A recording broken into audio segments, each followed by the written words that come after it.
बिस्मिल्लाहिर्रहमानिर्रहीम, अस्सलामुअलैकुम। लाखों करोड़ों दुरूदो सलाम मोहम्मद मुस्तफ़ा सल्लल्लाहु अलैहि वसल्लम और आले मोहम्मद पर। मैं हूँ उमर दराज गोंदल और आप मेरा यूट्यूब चैनल देख रहे हैं।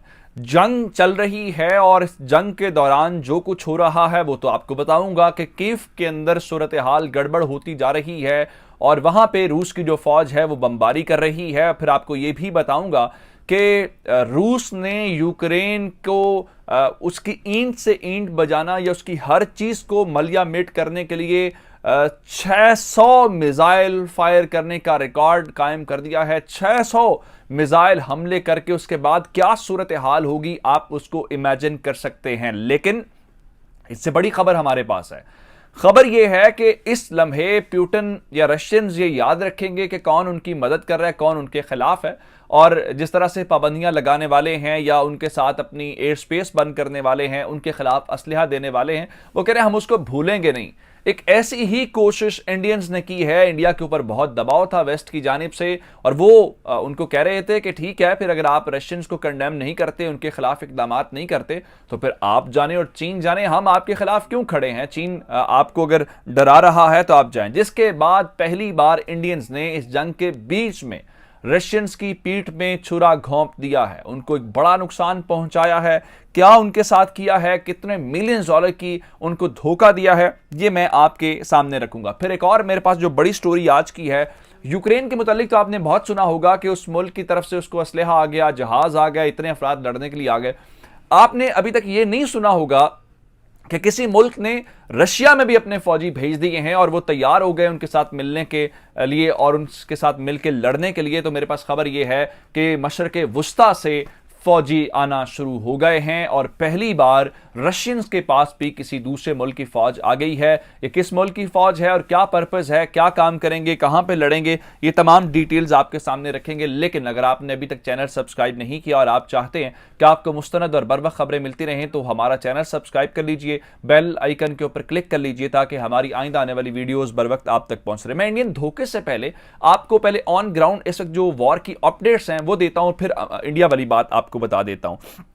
सबसे पहली बात तो यह है, हमने आपको खबर दी थी यूक्रेन के सदर के फरार होने की। अब एक और खबर जो है वो ये है कि वो पोलैंड के बॉर्डर के करीब इस वक्त ज़ेलेंस्की कहीं पनाह लिए हुए हैं। उसके बाद एक और जो डेवलपमेंट आज सामने आई है वो ये है कि अमेरिकी सदर और उनके दरमियान राबता कायम करने के लिए अमेरिकन ने हॉटलाइन एक कायम कर दी है कि वो किसी भी वक्त अमेरिकी सदर के साथ बातचीत कर सकते हैं। और चूंकि वहां पर रशियन जो हैं साइबर अटैक्स भी कर रहे हैं और मवासलाती निज़ाम को बंद कर रहे हैं, तो इस सिलसिले में जो खुफिया मवासलाती आलात हैं वो उनको फराहम किए गए हैं ताकि इस राब्ते के अंदर कोई तातुल ना आए। और इसके बाद जो दारुल हुकूमत है कीव, वहां पे अब एक बड़ा हमला जो है वो होने जा रहा है। हमले का आगाज तो मैंने आपको कल बता दिया था कि शेलिंग भी हो रही है और रशियन जो फोर्सेस हैं वो दारुल हुकूमत कीव के अंदर दाखिल होना शुरू हो गई हैं। लेकिन फुल फ्लैज जो हमला है वो किसी भी वक्त शुरू हो सकता है। गोलाबारी और जो शेलिंग है वो मुसलसल वहां पे हो रही है। लेकिन आज वेस्टर्न हुकाम के मुताबिक जो सूरत हाल है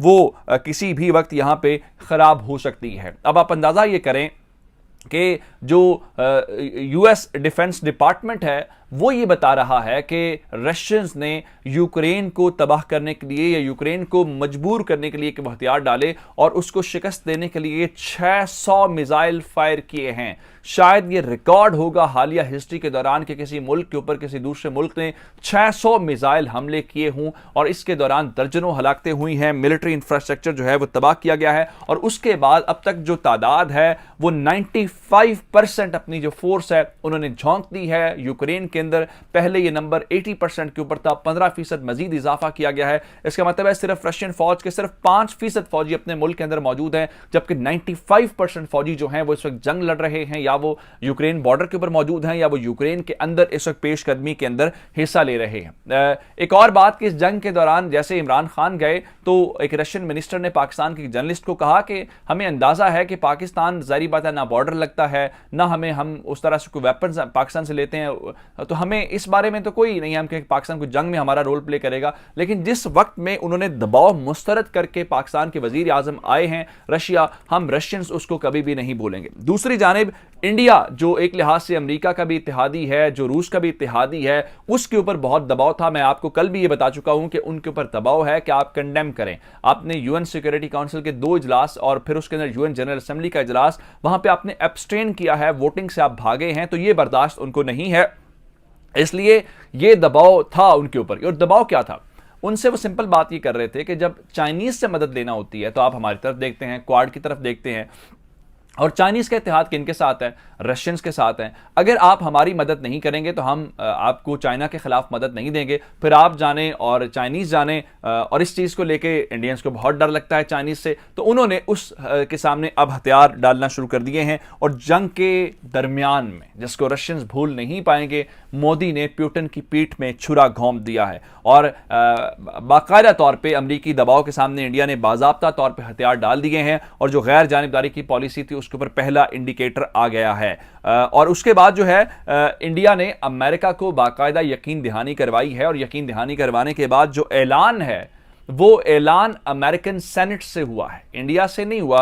मैं आपको बता देता हूं कि इन्होंने MiG-29 जो थे वो खरीदने थे वहां से। उसके अलावा कुछ हेलीकॉप्टर्स थे जिसमें अटैक हेलीकॉप्टर्स भी थे और ट्रांसपोर्टेशन के लिए इस्तेमाल होने वाले हेलीकॉप्टर्स थे, और इसके अलावा एंटी टैंक सिस्टम थे। ये सारे के सारे इनकी डील 2020 से चल रही थी। लेकिन अब आप हैरान इस बात, और फिर अभी हालिया ही थोड़ा अर्सा पहले इन्होंने S-400 मिसाइल डिफेंस सिस्टम खरीदा है, जिसकी बुनियाद के ऊपर ये पाकिस्तान को भी आंखें दिखा रहे थे।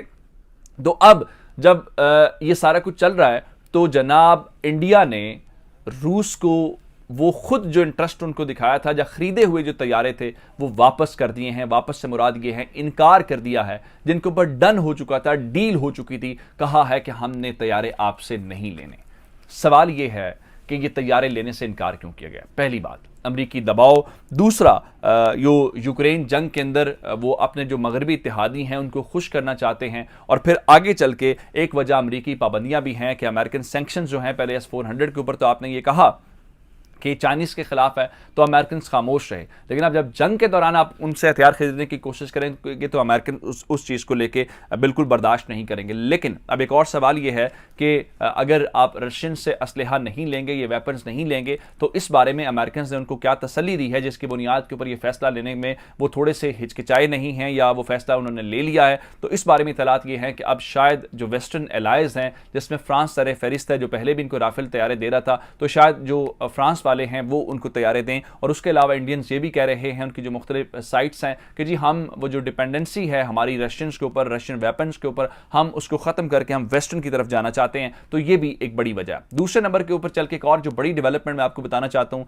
आपने सुन लिया कि कल ब्लिंकन ने कहा कि पोलैंड को कि आपके लिए ग्रीन सिग्नल है, अगर आप तैयारे अपने उतारना चाहते हैं यूक्रेन के अंदर तो आप बिल्कुल अब उतार दें। बाकी बहुत सारे ममालिक ने इस किस्म की बातें की, कहीं से मलेशिया आ रही है, कहीं से कॉन्ट्रैक्टर्स आ रहे हैं। मैं फिर आपको बरतानिया वाली खबर भी दी कि बरतानवी हुकाम कह रहे हैं कि हमारे फौजी लड़ने के लिए तैयार है। लेकिन इस सब के बीच में आपको कहीं पे ये खबर नजर नहीं आई कि फलां मुल्क के फौजी या फलां मुल्क जो है वो रशियंस को सपोर्ट करने के लिए आ गया या उनकी फौज आ गई है। तो अब मैं आपको एक ऐसी खबर दे रहा हूं कि जो मशरक़ वुस्ता के ममालिक हैं उन्होंने अपनी फौज, रेगुलर फौज जो है वो रशिया भेजना शुरू कर दी है। और ये जो रेगुलर फौज है ये रशियन फौजियों के साथ मिलकर यूक्रेन के अंदर लड़ाई लड़ेगी। अब आप कहेंगे किस तरह से? जब ये तनाज़ा शुरू हुआ यूक्रेन का और रशिया का, तो जो सबसे पहला मुल्क था जिसने सपोर्ट किया और खुल के कहा कि वो रशियंस के साथ खड़े हैं, वो सीरिया था, शाम था। बशारुल असद ने राब्ता किया। तो अब खबर जो अमेरिकन दे रहे हैं, ये कोई और नहीं कह रहा, यूरोपियन वॉल स्ट्रीट जर्नल की ये रिपोर्ट है कि शाम से जो फौजी हैं वो भर्ती करना शुरू कर दिए हैं रूस ने। और वो फौजी न सिर्फ रशिया पहुंच गए हैं,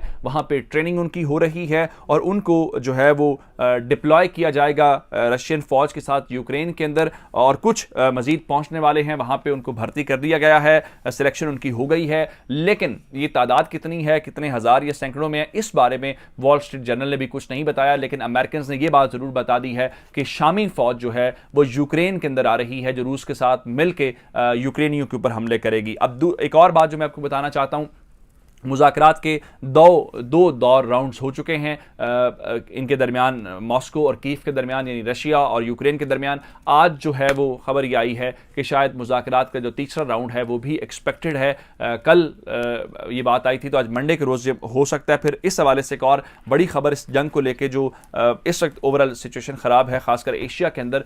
जो ब्रेंट क्रूड ऑयल है उसकी प्राइसेस 13 साल की कीमत बुलंद तरीन सतह के ऊपर पहुँच गई हैं। 2009